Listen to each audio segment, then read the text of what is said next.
NLP models are designed for specific tasks, and that makes them quite comparatively easy to evaluate. So we've gone from that paradigm to a world where we have these models, they're incredibly flexible, they're incredibly adaptable, and they can do stuff that they weren't explicitly trained to do. The problem with this is then, if we don't know what we want to do with them, how can we measure how good they are at it?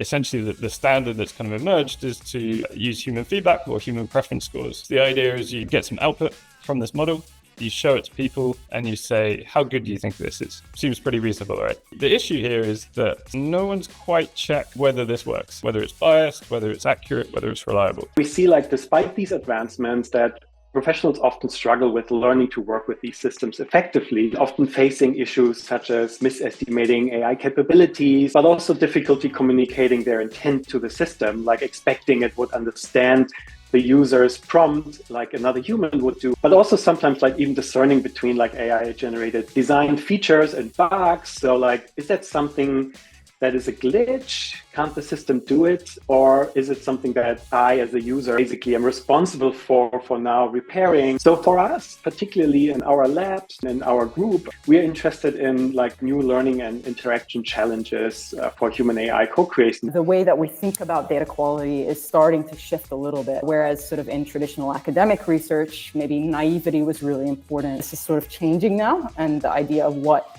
good looks like is changing with it. We're seeing new sampling logic, the way that people expect research participants to access their research and their data collections, and how many people see different variants, and who checks whose work, and things like this. Also, just as a big, broad area of scrutiny and change, ethics, right? Whereas there were bits of our industry in the last decades where sort of cost was maybe king. We're now seeing an equal and sometimes foregrounded focus on the ethics of data collection and the integrity of that relationship between researcher and participant. Even though there's such a change in the research composition where there's so many more AI researchers with maybe some different needs, at the end of the day, quality is still king. When working with AI teammates, when talking with these teammates, we actually found that there was different sentiment between the two conditions, between the two participant groups. And most notably, when working with teammates, conversations actually skewed more positive. So human teammates were using more positive language. They were talking more positively to this AI system. And so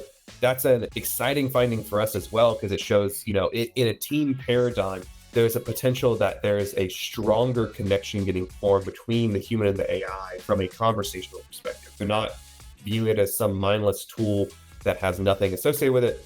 It is a system that they need to positively interact with, positively work with.